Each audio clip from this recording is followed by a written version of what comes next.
Welcome to this podcast episode of the Hidden Heroes of Tech. This is the show where we shine a light on the brains behind all the successes we see across industries. It takes more than the text to get a product in front of a consumer. People from sales, go to market, strategy, marketing, operations, and of course, the techies. We talk with those we don't know much about and hope to learn some nuggets of wisdom. Our sponsor for today's episode is the revenuedoc.com. I'm just waiting for my guest today to ring the doorbell to the studio. While we're waiting, let me tell you a little bit more about our guest. Well, welcome to our show, and I'm your host, Mickey Barat, and today we are joined by Alison Bowen. She's a beacon of excellence in the realm of partner relations and ecosystem advocacy. Hailing from Uckfield, England, Alison has carved out an illustrious career marked by her role as a trusted advisor and advocate for vendor partnerships. Her reputation as a top partnerships voice is well earned with over 500 connections that span across the globe, highlighting her vast network and influence. Alison's journey through the corporate world is both diverse and impactful, with significant roles at Avnet Solutions and Infor. She has demonstrated her unparalleled expertise in managing partner programs for alliances, channels, services, and support partners. Her strategic approach to contract negotiation, commission and compensation structures, and the intricate balance of policies and processes stand as a testament to her prowess in the field. Beyond her professional accolades, Alison's passion for social causes is both inspiring and admirable. Her dedication to raising awareness of funds for Alzheimer's research, coupled with her love for Italian scooters, showcases a remarkable blend of personal interest and philanthropy. This commitment culminated in an ambitious fundraising mission set against the backdrop of the world's largest scooter rally on the Isle of Wight. But Alison's expertise doesn't stop there. She's a seasoned professional in security, information technology, enterprise software, and identity management. This diverse skill set, paired with her strategic vision for ecosystem management, has propelled her to the forefront of her industry. Today, we will deep dive into her insights and experiences. We're set to uncover the principles that have guided Alison's journey, from her strategies for fostering successful partnerships to her innovative approach to operations management. We're in for a truly enlightening conversation. So we're just waiting for Alison to ring the doorbell to the studio to get it. Oh, there she is. Let me get her in. Hey, Alison, how are you? Good afternoon, Mickey, or good morning to you. Well, yes, I'm in California. You're in sunny UK. Is that correct? It is absolutely. So did I miss anything off in that intro I did about you? No, it was fairly comprehensive and just a little bit embarrassing, but no, it's all true. Yeah, it's never embarrassing. We want to shine you out for who you are, and that's really, really cool. So welcome to today's show. Got a tongue twister there. And have you got a glass of water there for you? You know, because it can get a bit dry. Yeah, cheers. Welcome. So the topic of today's show is the partnership paradigm, scaling success, or margin menace. Now, without going into too much of a detail, just give us a teaser. What's it about? Because we'll get back into the meat of the topic in a moment. So, what's the teaser about? Why are we talking about this today? I think really it's just a sort of an ongoing debate about whether or not a partnership is good for an organization. Is it going to grow sales revenue, or is it going to foster conflict between your internal teams and your external partnerships? Oh, also, so what's the idea of being a margin menace? Just quickly, give us a 10-seconder on that. The fact that you have to pay your partners or compensate them in some way for their activities on your behalf, and how does that impact your internal teams? Awesome. Okay. Well, we're going to come back to the topic in a minute, but I think we need to learn a little bit more about Alison. So, do you mind if I ask you a few questions about you rather than the topic? Okay, go for it. Okay. All right. Really simple one to start off with. So, what did you have for breakfast today? Oh, it's a very English thing. I had a cup of tea and some ginger nut biscuits. Is that really English? Ginger nut biscuits for breakfast? I thought the old bacon, egg, and sausage was the English thing. Well, tea and biscuits, I mean, you can have that. It's English, right? But you can have it any time of day. But ginger nuts, I don't even know if they're available anywhere else. Ginger nuts? No, I've not seen them in the US, but there are ginger cookies here. So those of you know, I'm in the US, in California. I am English, and I do miss the old English biscuits for sure. That's for true. Okay, cool. Let me ask you a question about your breakfast a little bit more. Mhm. Um, why do you have ginger nuts for breakfast and not something conventional like, crumpets or tea cakes? I typically don't eat breakfast. It's not so I don't do food first thing in the morning. I have to be up and about for a while before I can even face food. And I was just really lucky. My other half bought me a cup of tea and some biscuits in bed this morning, so that's what I had while he was getting ready to go to work. It sounds like a bit of an easy way to give breakfast in bed. I wish I could get away with biscuits in bed. Awesome. Okay. So real question here. How are you Mhm. doing for real today? I'm doing really well, thank you, Mickey. I've had a little bit of a sabbatical from the daily grind for a little while. I've done some gardening and I have done some work on my charity adventure, as you quite nicely trailed for me. And yeah, I'm feeling really good. Awesome. Well, I'm glad you're in a good state of mind because we want to take the benefit of Alison today at your best. Okay, here's a question for you. Um, Okay. what superpower do you wish you had and why?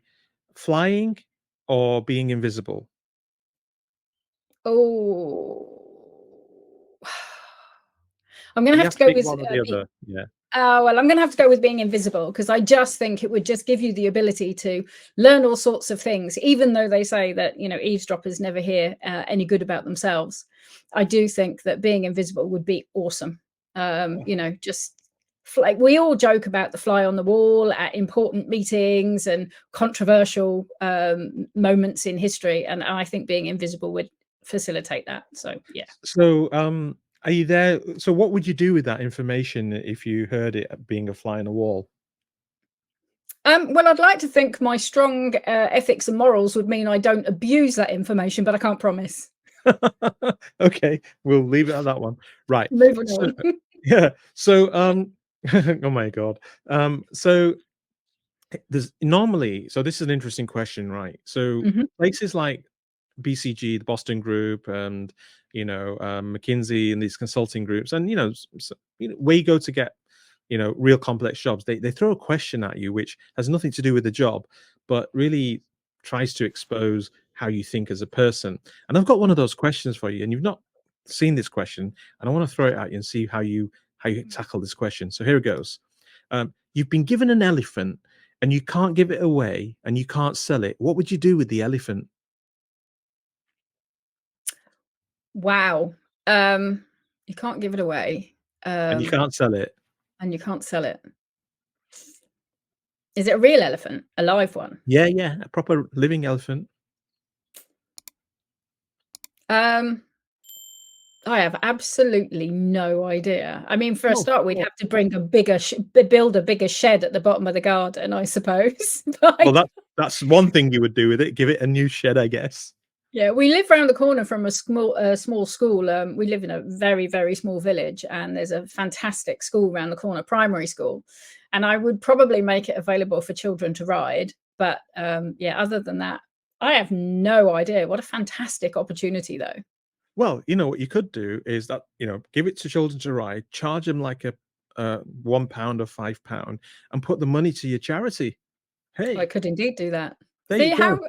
Yeah, I mean, I obviously don't have your business sense because I was more thinking about listening to kids laughing as they, try to climb up and down on this flipping elephant. But no, fantastic. Yeah, I see the opportunity in everything. So, there you go. Even the children of our time. Okay, Yep. next question. Okay. What is your spiciest opinion that most people disagree with? Ooh. I think of the list of potential questions that you sent out, which did not include the elephant one, I have to say, this was the one I was kind of hoping that you wouldn't pick, mainly because um, I never talk about things that are controversial in a professional environment. So I don't talk about politics. I don't talk about religion. Um, I keep any controversial opinions that I may have to myself. Um, I so I find that quite difficult to answer. in a professional capacity as well, you don't really want to say to somebody that you might be trying to um, advocate for, that your opinions are diametrically opposed to theirs. So I think I'm going to have to respectfully decline to answer that in true diplomatic fashion. No, no, that's Yeah. not fair. That's not fair. That's not fair. No, no. So, okay, I'm going to help you here. So, I think, me and my daughter are always talking, and there's this stand-up comedian called Russell Peters, and he's just got no boundaries when he tells his jokes, and he offends my daughter, who's a Gen Zer, and when she listens to me, uh, you know, when she sees me listening to Russell Peters on YouTube, she'll get annoyed with me, and I just go, "Well, I agree with him," and oh my god, it's World War III between me and my daughter, So, is there nothing simple like that you can share with us? No, I don't think so. I mean, Oh, you're too good. You're too I good. seem to. I mean, I have made my way in life through basically knowing that there is balance between everything, and it's not just good or evil or who's right and who's wrong. There's balance. So if Russell Peters entertains you, but your daughter has a different opinion, then he's done his job, right? He's caused controversy in your family, and he's done his job. People are Yeah. talking about it. It's awesome. It's awesome. Okay. Thank you for answering some of those questions. We're going to come back to you later in the show when we finish with the topic. So let's get back to the topic: the Okay. partnership paradigm, scaling, success, or margin. So Mhm. you introduced the idea at the beginning in a teaser that it's about partners and how do you interact with partners in your organization and blah blah blah. However, I've got a question for you. You know, Okay. why do companies need partners? Um, that's a really good question. So there's a long standing debate, and you can take it back to organic or dynamic growth, whether you acquire companies or whether you just grow naturally. And sales is exactly the same. Do you continue with your direct sales, or do you employ an indirect sales force to help you? Um, there is good and bad. There are arguments on both sides. And companies shouldn't really enter into any type of sales model until they know that it's going to work for them. So, providing that you've done your due diligence and you have got the commercials down, then really the benefits that partner bring to an organization, things like, reaching new markets. It may even be just a question of language. If you only have 10 salespeople and they all speak English, but your product is absolutely ripe for France, for example, and you're Yeah. not prepared to open an office in France or employ people in France or even employ French speakers elsewhere, then it makes sense to go to a partner. So Okay. just opening doors for you, really. So that brings the next topic, scale and scope. What does that mean? And I think you were sort of touching on that a little bit. Can you expand on what scale and scope means in more detail? Absolutely. And we all say scale and scope. And for some reason, the two words seem to go in that order. But if I just turn it round, so scope for me is more about the type of product that an organization might sell, or it might be the scope of the way they go to market. So if you are increasing your scope, you might go from direct sales to direct and indirect, for example. And scale is more of a broader term. So you could talk about the products that you sell, um,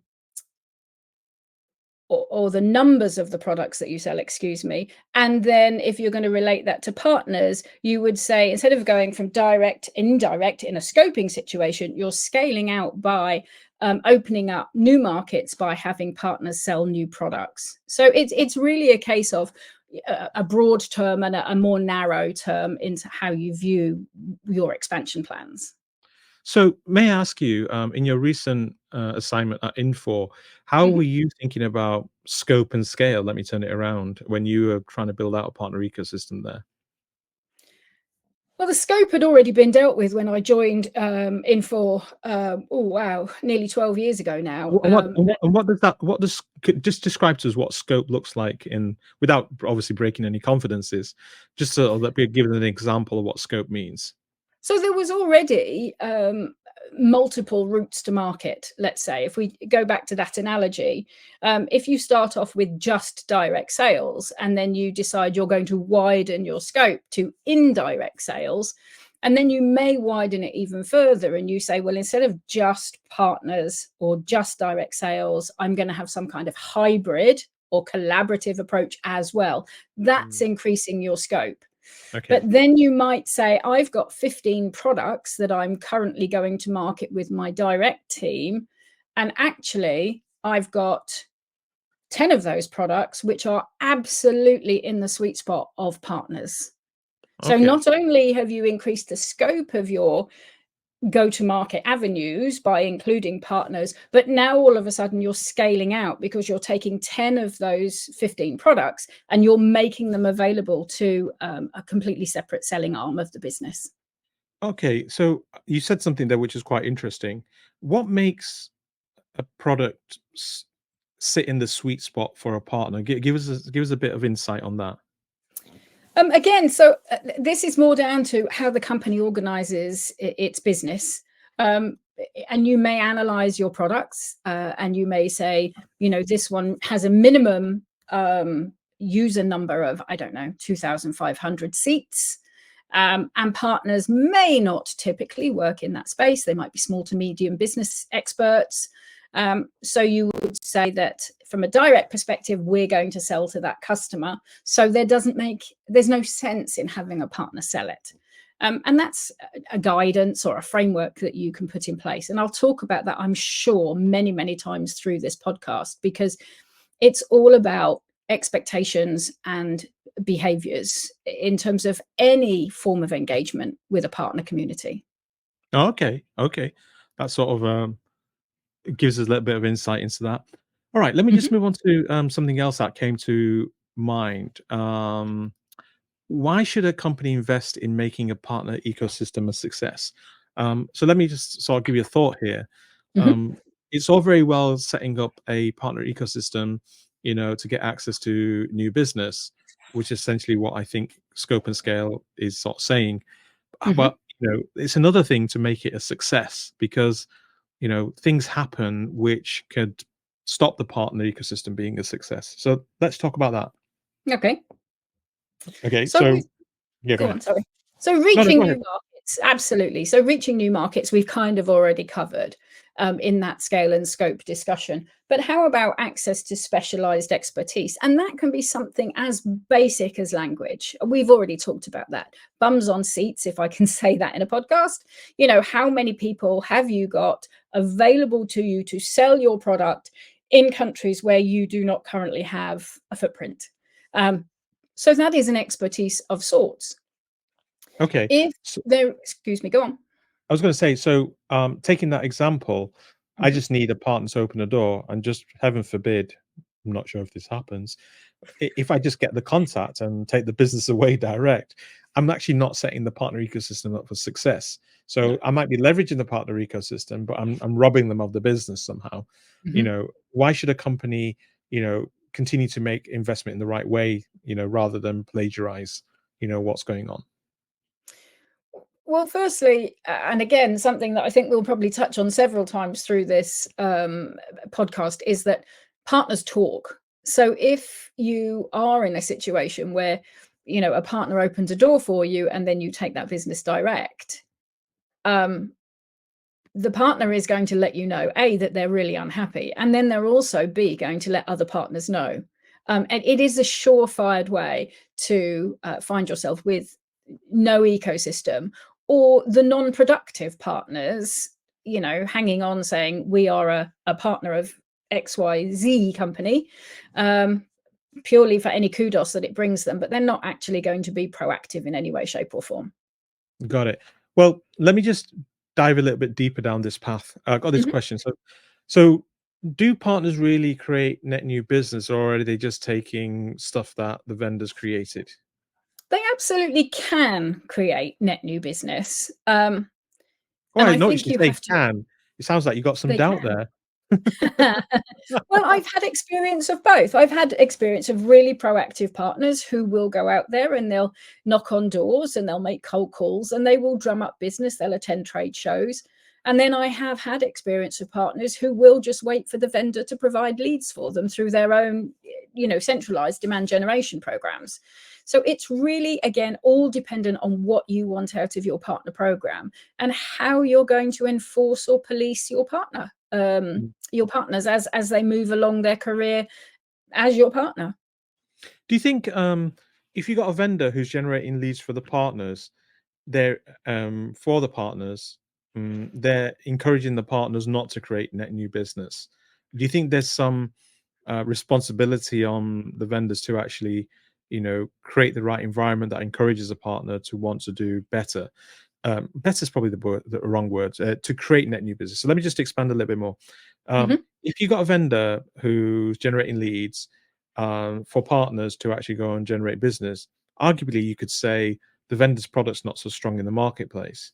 But if you got a vendor that's got a really strong product in the marketplace where end customers are naturally demanding it, partners can just pick up that business without actually, doing much for it. And, taking a lead from a vendor in that case doesn't really educate the partner or create the right behavior of partners to go and create their own net new business. Mm. So do you think part of this is the vendor's fault, depending on what they want? I think it's an absolute great question. I think that it's all about expectations and what the vendor expects from the partner. Um, and I also think that part of partner enablement, especially of a brand new partner, and I'm using the term enablement to encompass not encompass education and training, but really how about you prepare that partner for life as, vendor ABC's partner.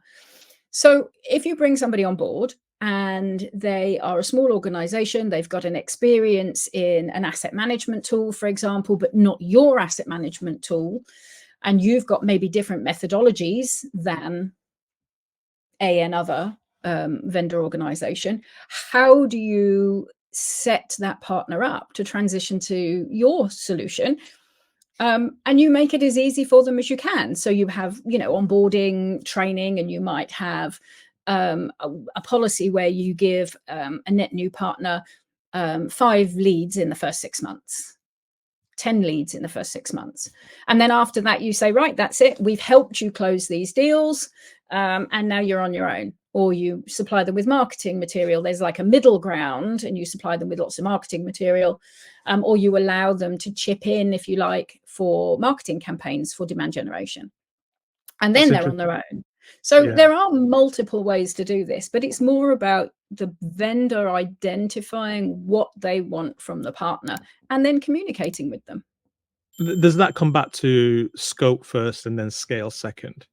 The vendor Um, identifying what they want from the partner. Absolutely. You've Yeah. got to have an idea what you want out of your partner community in order to, properly position them and yourself for how you move forward. Um, and I think the other part of that particular question is really, if you are going to have a partner program where you specify where you want the partners to play, give them swim lanes, if you like, and you come up with a lead in that swim lane purely by accident because you're running dem gen campaigns all the time. What do you do with that lead? You want your partners to be self-sufficient, but this is their swim lane, and you've generated that lead by accident. Maybe they weren't filtered out properly by, your business development team, and you've generated that lead. Do you throw it away, or do you just give it to a partner as a nice thing to do because you've invested the money to find the lead in the first place? So I'm a firm believer that if you can give a partner a hand up, do it, but it shouldn't be expected behavior once they've reached a mature stage of a relationship. Okay. So I'm going to talk a little bit about executive management perception of partners, and I know you've operated in that hemisphere a lot. So the Yeah. question is, are partners a drain on margins for vendors? Meaning, how is that perceived? I mean, I see a lot of split personalities inside big organizations. Tell me what you think. I agree completely. There are a lot of split, I wouldn't say personalities, but let's say opinions around Okay. partners. One of my main overriding beliefs about having a successful partner community is that everybody in the company from the top down has to believe in a partner sales strategy. It doesn't have to be partners first, but they have to believe that it is part of the company sales strategy. If it doesn't come from the top and it doesn't get filtered down properly through everybody, then the perception is going to be that partners are competition. Yeah. I've worked in environments where, the top of the company has said all the right things about partners. And then the next tier down, maybe EVP, SVP, they say all the right things about partners. But where it filters down to, VPs and sales directors and sales managers, they see partners as competition or a drain on margins. And because they're not properly educated or informed, that message goes down to the salesperson in the street and it causes problems. It really, really does. And we call that channel conflict in the event that you're talking about channel partners. Interesting. Well, let me look at it from the other side of the coin. Do Mhm. customers influence a company's decision to use partners, and why? So where does the customer fit in all this? So the customer absolutely can influence a company's decision to use partners. And I'll go back to the most basic or simplistic one, and that's language. If you are selling, there are companies out there in countries that don't like dealing in English. So you and I both know that there are vendors out there who say English is our chosen corporate language. And they tend not to want to pay to translate all of their materials into other languages because it's a massive marketing overhead. And you've got a potential customer in a country where they're like, well, why can't vendor ABC support me in my own language? Why don't they send salespeople out who can speak my language, who maybe was born in the town 50 miles down the road from me? So if you are working with partners in that geo, the chances are they're going to have a better chance of closing a deal than a company who sends an English-speaking person from a different country. So that's Oh, the very, very most simplistic way that customers can really influence the vendor to adopt a partner strategy. There are other ways. There can be customers that request specific partners because they've worked with them in the past. You might not even yeah. have a relationship with them, but because they've had successful experiences, they want to work with that partner. Do you Um, think the finances of a partner, in some way or form, or the trading relationships, has any impact as well? Perception. Um, there's an overriding theme, to pretty much all of the things that I'm saying, and I'm sure that people will pick up on it. And that is, depending on the messaging that's coming from the company and the messaging that the partners are receiving and the messaging that the customers are receiving, there is a perception, rightly or wrongly, that internal resources can be extremely expensive. So, for example, let's look at professional services. Mm. If you have sold a solution, it could be anything. It could be, contract lifecycle management tool. If you've sold a solution and you're going to charge your standard rates with a 16,000 employee company with high overheads and research and development, et cetera, and you're going to uplift the price because you want to make a profit as well as cover your costs, and you approach your customer and say, this is the price for the software and this is the price for the implementation. And then the customer says, well, actually, that's really good. And we're okay with the price for the software, but we're not going to pay that absolutely extortionate rate to have it implemented by you. We want somebody else who's going to be maybe a little bit more cost effective. And then you have, Joe Blogg's partner down the road, and there's 50 people in the company and they're CLM experts and their overheads are much lower and they don't have to worry about the same market conditions. Most of their people might be home-based, so they haven't got expensive offices to pay for. So it is a big factor for partners. And again, it's another way in which they influence the way the vendor behaves. Okay, so let's switch gears back to sales reps. Partners are seen as competition by sales reps because partners reduce quota retirement. What do you think to that comment? It's a very sweeping statement. I have seen exactly that scenario several times, more times than I care to even think about. I think the problem with this is a misunderstanding or a misrepresentation of the role that partners have to play. So most organizations that I've worked with or know of have a set idea of the role that they want partners to play. And they may have multiple roles, but within each partner role, there is a prescribed behavior pattern. So if you have a partner who's a channel partner who are going to sell your solutions for you, then they will typically sell a solution and implement it. So they get commission or compensation based on the license sale or the subscription if it's SaaS, and they would get 100% of the services revenue because they're implementing the software. And then you look at other partner types that may only provide professional services. And if they are only providing professional services, then they're not going to have any impact on quota retirement because they're not compensated for the sale of the software.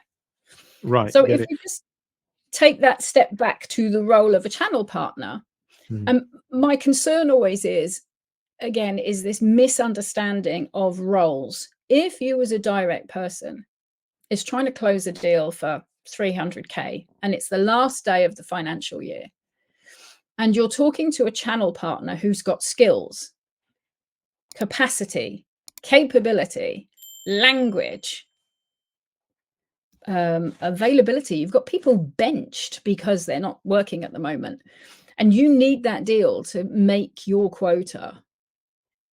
But don't forget, channel partners are always also going to be quoted. So why would they help you out if they're not going to be compensated for it? So I think for me, the key thing is you have to educate everybody, have some rules, have some scenarios, and say, if you work with a partner to close a deal, they have to be compensated. You can be flexible on the percentage, but they have to be compensated. Okay. Let me ask you this question. Is direct sales and partner education effective? Well, this just goes back to my previous point, really. Is it effective? It's only effective if people understand what you're trying to say. You know, if you're educating direct sales that they have to work with partners, or if you're, educating partners that they have to work with direct sales, then you just have to define the roles. You have to tell people, this is the way we are going to market. We can be flexible, but that's subject to a completely separate process or policy. And this is the policy, refer to it, stick to it. So it's an interesting one, but it's not insurmountable. Okay. So how do you deal with people who are vested in not working with partners, even though you just given this mandate and you told everybody, hey, you got to, this is the education. So how do you deal with people who are not vested in working with partners? Well, in my notes for the sample questions that you sent, you might ask, I put, oh, this is a difficult one. I'm a communicator. I'm sitting here, I'm talking to you, and I'm, fairly confident. I know what I'm talking about. I've been doing this a really long time. I want to talk to people. I want to say to them, these are the rules. This is the framework of behaviors that we expect. They have to be two-way. You can't apply a rule to a partner and say they can or can't do something and not apply the same rule internally, because it's just not fair. And partners are only going to sell your solutions if it makes sense. So what do you do with salespeople, indirect salespeople who just don't want to comply? Well, you apply the same rules to them that you apply to partners, right? You don't want partners going in and poaching your deals in the same way that partners don't want direct sales going to poach their deals. So you have to have this rule and make it apply to both. but it's only education, internal education, and this top level down sponsorship of a partner strategy that will make people listen. Because if your boss and his boss's boss are on the same page, then in theory you should be getting the right messaging about how to So behave. should there be consequences for anybody who doesn't operate within the framework that the company's, laying out? You probably want to ask that question of somebody who's a little bit nicer than me, because I would say absolutely yes, there are consequences, and there should be. If you are behaving in a way that is not commensurate with a healthy, sustainable relationship, Yeah. then maybe they don't have a place in the business. Interesting. Okay. Well, let me ask you this: in talking about conflict, so when you're in a situation where wrong is being done by against your partner or by your partner, how do you advocate for the partners and not look like you're going native on on the company? Okay, so I had a again, I had a trite answer planned for this, but I can't give you a trite answer because it's not fair. So the first thing is, if you work in a partner community, um, you always have to have in the back of your mind who pays your wages. You absolutely do. So going native, as they say, is a risk. It's a real risk. But I think that if you are given a job working with partners, part of that role could be to reduce or mitigate risk to the company of that relationship, of things going wrong, of the partner doing something wrong, of the partner being offended because the vendor is doing something wrong. So mitigating that risk may, just may, on the surface, look like you are taking the partner's side. But really what you're trying to do is raise to the company that the relationship is at risk because of something that is happening. That's a kind of a convoluted way of saying, if a direct sales guy, for example, is poaching leads from a partner and not compensating them for it, and then the partner goes off and they do something equally egregious, they start poaching leads or prospecting in the territory of that salesperson, you can't penalize the partner if you don't penalize the direct sales guy. Mm, And going to sales internally and saying, it's a bit tit for tat, but your guy started it. What are we going to do about that? They mm. might perceive you as having taken the partner's side, but really what you've done is you've investigated and you're now trying to mitigate risk, because that partner may have a $5 million pipeline. Mm. It And it do you sounds really like want to be in a position to upset them? so it's interesting. So it sounds like, moving on to the next topic, Mhm. you're talking a little bit about how does compliance help or hinder the effectiveness of using partner? Is there compliance? What does it look like, and how does it help? Um, So compliance is a multifaceted word. You could be talking about, making sure that the partner is compliant to GDPR, for example, or Sarbanes-Oxley or HIPAA, or any one of pieces of legislation globally that regulate behavior. But you could also just be talking about compliance to your own partner policies, and this, framework of behaviors that I think I've referenced before. Um, Compliance to internal documentation, it's a bind, right? You write these documents with good reason, and then you want partners to comply with them. So the idea is that you make them as simple as possible. You write them in a simple language, you publish them in a public place, and you make it available to partners. Maybe you send them a reminder once a year, or you get them to sign to say they've read it once a year. And you go about your business. But you have to use those policies and processes when you're investigating potential breaches, and then, refer back to them. So it can help, it can hinder. It's the use of the policies and the processes and how they're written that really dictates how much help or not they are. Yeah. Have you ever found a policy or a compliance rule to be out of date in some way or form? And have you actually been involved in trying to change it? Very much so. It happens all the time. Things change so quickly. Mm, And that's the thing about a partner program. They should evolve. It's just like a company. Everybody talks about business transformation these days, and it's been a buzzword. It's been around for a while. But if you're transforming your business as the vendor, then the partner may be transforming their business. So your program has to evolve as well. And that means taking a long, hard look at all of your policies, your processes, your framework, and really making sure that they are as up to date as you can make them. And if your program needs a revamp, then revamp the program, but make sure you do it the right way. Be open, be transparent. This is what we're trying to do. This is what we need to achieve, and get the partners on board. interesting. Well, let me ask you this question. Do companies create legal barriers of compliance to protect partner business? If so, is it really to protect the partner or is it to protect the company? Both, but predominantly the company. Can I stop there? Okay. I know I get away with that one. They do. I mean, they absolutely are. They barriers? I don't know. That's a really good question. They have compliance documents. Obviously, everybody does. You have to. You want to cover your posterior. Everybody wants to do that. They want to protect themselves. Is it a barrier to doing business? No, but it can be a small obstacle that needs to be got over, and you have to get over it, and you have to do it in the right way. Interesting. Okay. Very, very, very educational. Let me ask you this. Is there one idea that experts in your field say that you disagree with?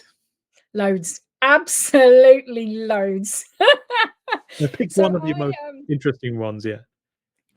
um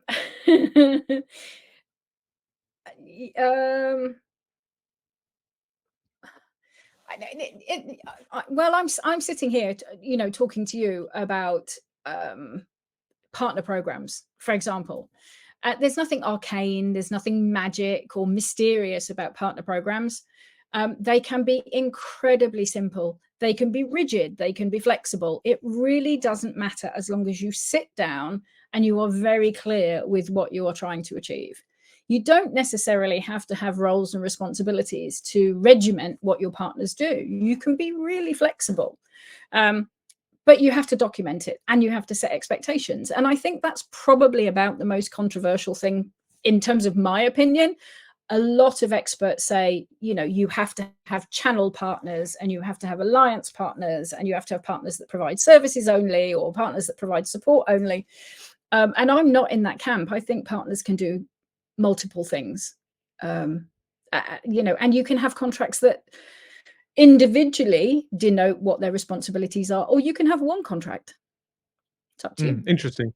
So not too controversial, but I think I see what you're saying. But surely if a company or a vendor is trying to segregate partners into different categories, is it not purely from an efficiency perspective? Because some of the engagement styles are very, very different, from a services to a reseller. It requires a different type of effort from the vendor. Would I be wrong? And how do you actually manage those resources internally? You're not wrong. I mean, it's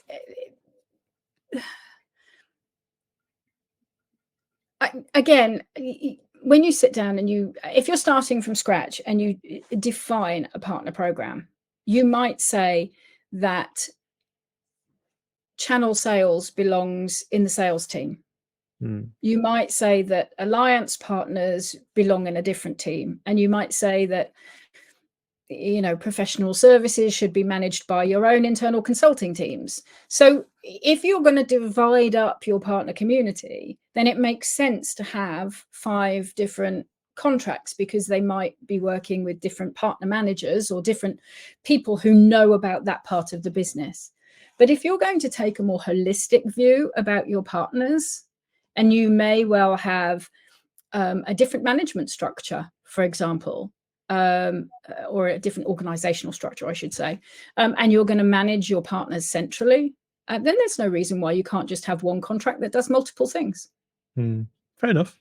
Just thought I'd ask that question. Yeah, no, it makes Okay, sense. so who are your favorite people that you follow in your field? Oh, how do I say this?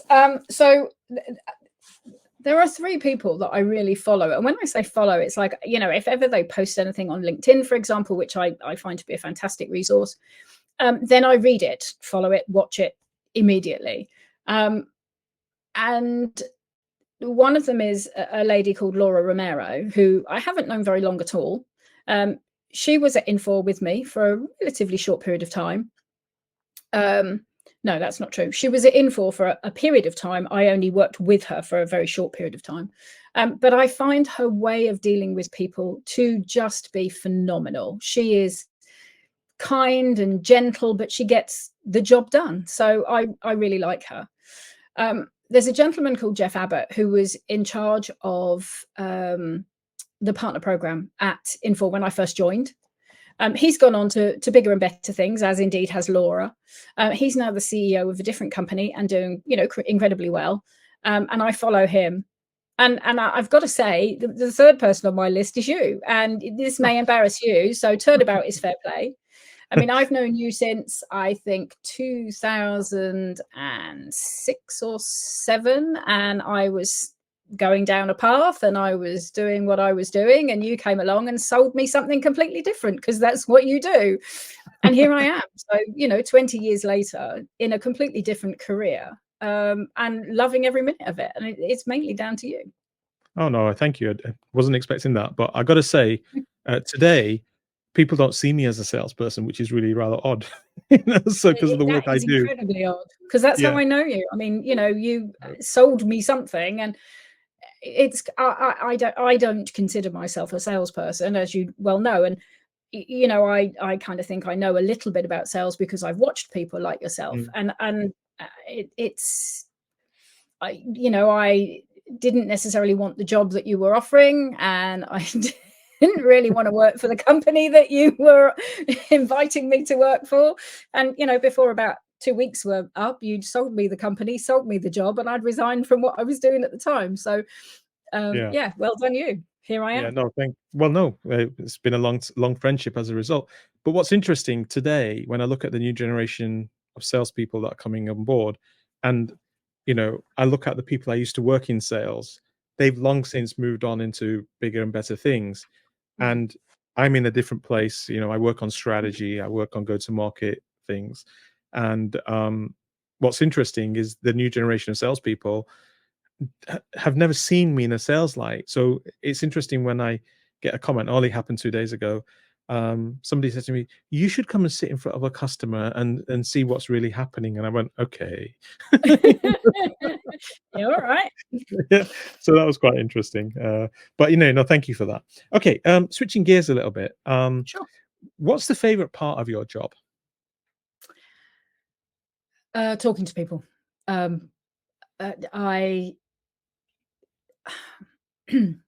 I'd like to think I'm a good communicator at all levels of a company. I really have never, ever been precious about who I speak to and where they sit in the company. Everybody has got something of value to say. And it's only when you take that holistic view, you can really learn about an organization.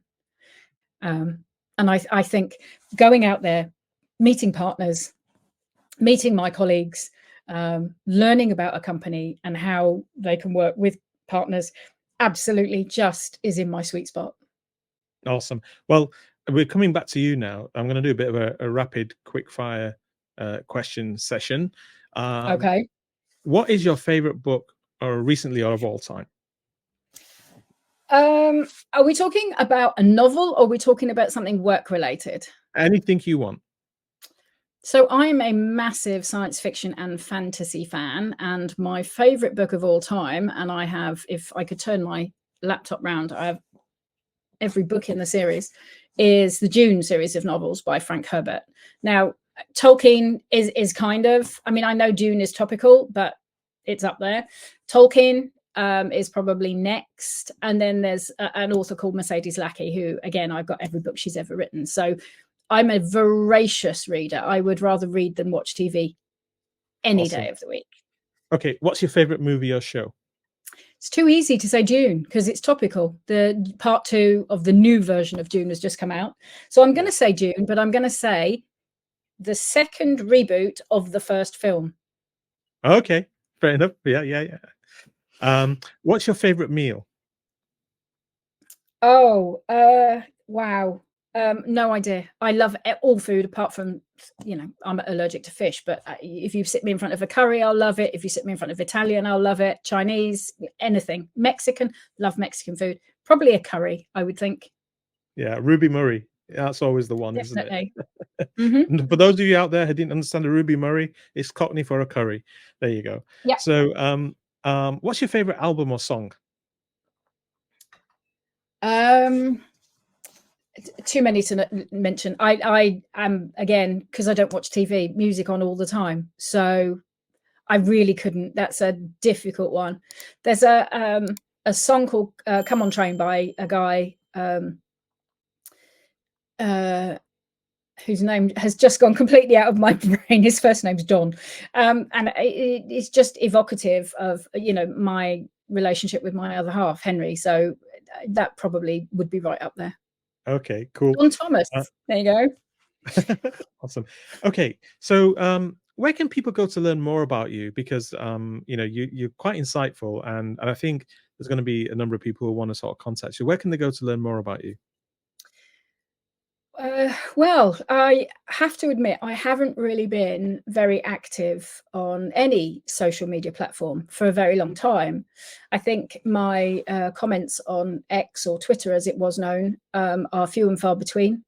LinkedIn, I have started, since I sort of started viewing that my sabbatical was coming to an end, I have upped my activity on LinkedIn. And I've written a couple of articles, mainly about ecosystems.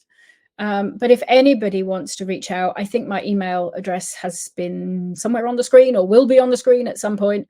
Please, please, please reach out. It would be lovely to hear from people. LinkedIn's a great place to find me. And if you want to read, the things that go through my mind, I have a series of articles called Musings, and it's just stuff that crosses my mind as I go through my.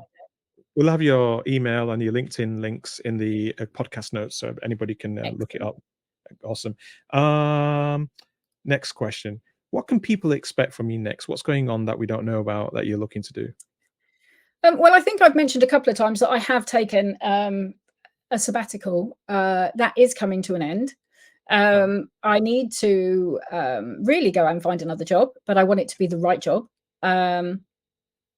And so it's just watch this space, really. Just so if you had the opportunity to say something now, what's the ideal job that you're looking for?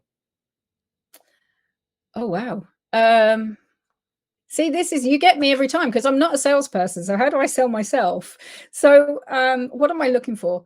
Anything to do with people and partners, communications, preferably on the operations side, because I'm not sales, although I know a lot about sales.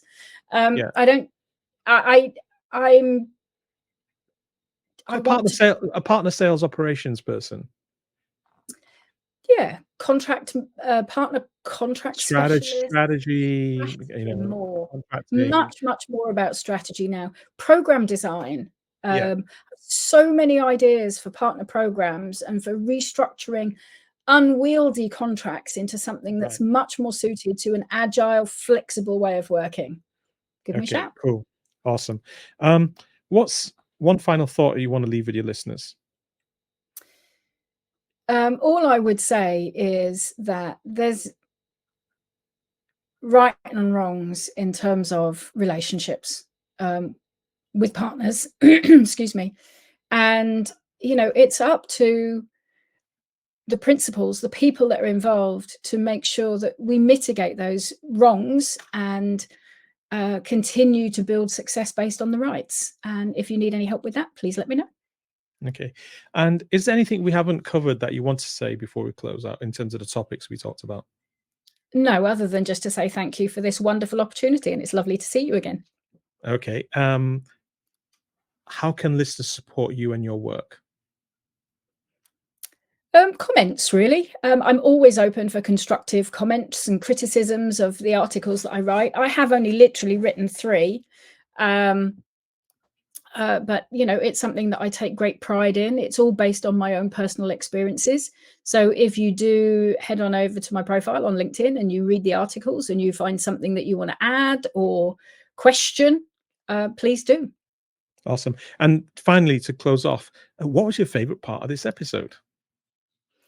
I was absolutely terrified when we started. So I'm really glad I got through it, and hopefully I haven't made too much of a fool of myself. Oh, no, you were wonderful. Actually, you were quite insightful. So maybe the favorite part of the episode was my favorite part of the episode, that you've actually taught us a lot of great stuff and wisdom. And I think what you've talked about today is quite insightful, because there is the new age of sales and upcoming salespeople. I think that could take a lot of wisdom from what you said today. But anyway, I've got to say thank you to everybody, and thank you to Alison for joining me today. We come to the end of the podcast.